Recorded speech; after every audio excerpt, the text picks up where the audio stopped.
Hello everyone, welcome back to the channel, my returning subbies and those who are new, welcome to you. This is day 4 of the Advent using the Advent pack from the shop, which is at VINVONALY.com. So we're on day 4, and as you can see, I am prepping some elements that I want to use in today's layout. I said, I'd be getting into the real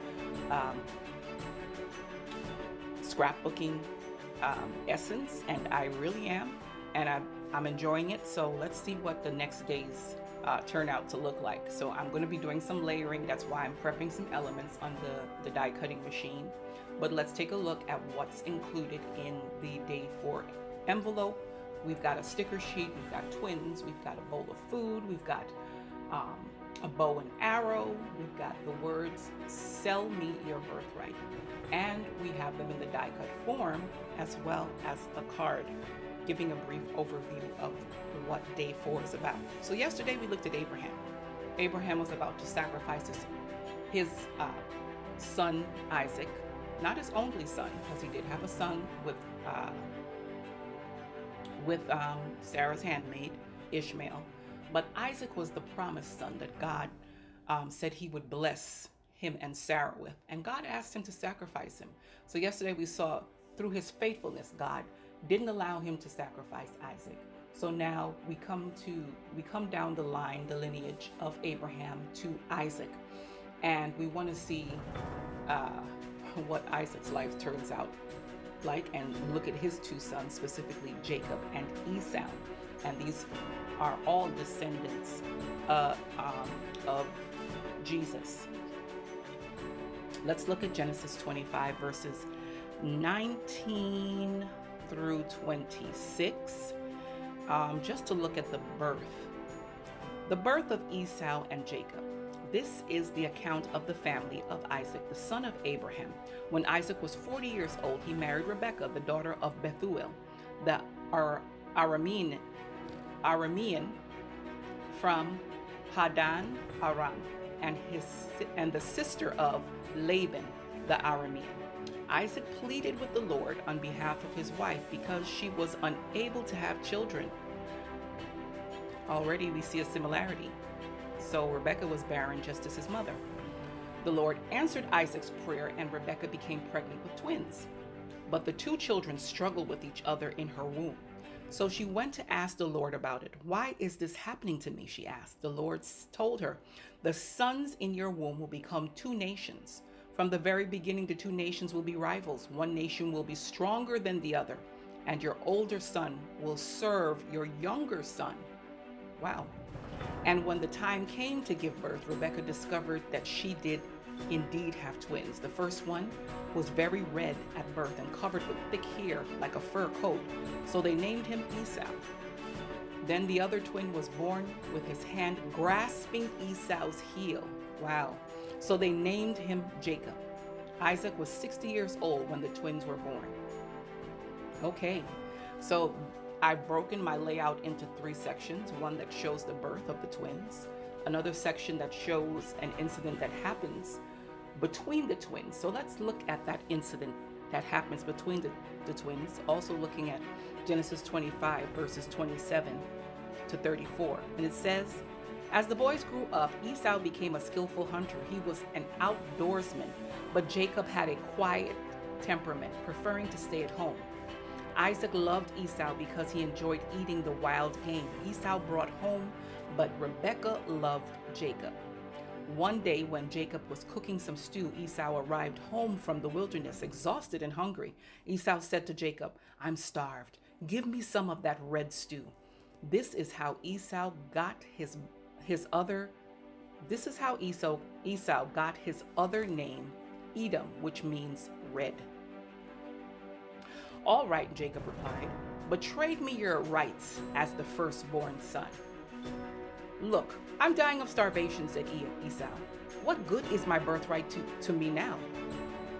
But Jacob said, 'First you must swear that your birthright is mine.' So Esau swore an oath, thereby selling all his rights as the firstborn to his brother Jacob.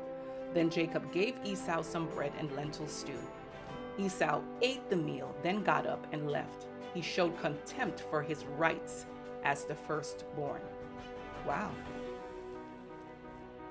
Okay, so the last scene that I set up on my layout is shows the bow and the arrow, which belonged to Esau, because he was noted as the hunter. So after this incident where he sells Jacob his birthright, Jacob's mother coerces him into devising a scheme where he poses as his brother Esau, and he goes to the father who's on his dying bed, and as he goes to the father and acts as an imposter, he steals the blessing that should have been Esau's, because he deceives the father into believing that he was Esau when he was in fact Jacob. So after this all took place, then Esau returns. So let's look at what happens when Esau returns and finds out that he's missed out on his blessing. So we're looking at Genesis 27, verses 30 through 40. As soon as Isaac had finished blessing Jacob, and almost before Jacob had left his father, Esau returned from his hunt. Esau prepared a delicious meal and brought it to his father. Then he said, "Sit up, my father, and eat my wild game, so you can give me your blessing." But Isaac asked him, "Who are you?" Esau replied, "It's your son, your firstborn, Esau." Isaac began to tremble uncontrollably and said, "Then who just served me wild game? I have already eaten it and blessed him just before you came, and yes, that blessing must stand." When Esau heard his father's words, he let out a loud, bitter cry. "Oh, my father, what about me? Bless me too," he begged. But Isaac said, "Your brother was here and he tricked me. He has taken away your blessing." Esau exclaimed, "No wonder his name is Jacob, for now he has cheated me twice.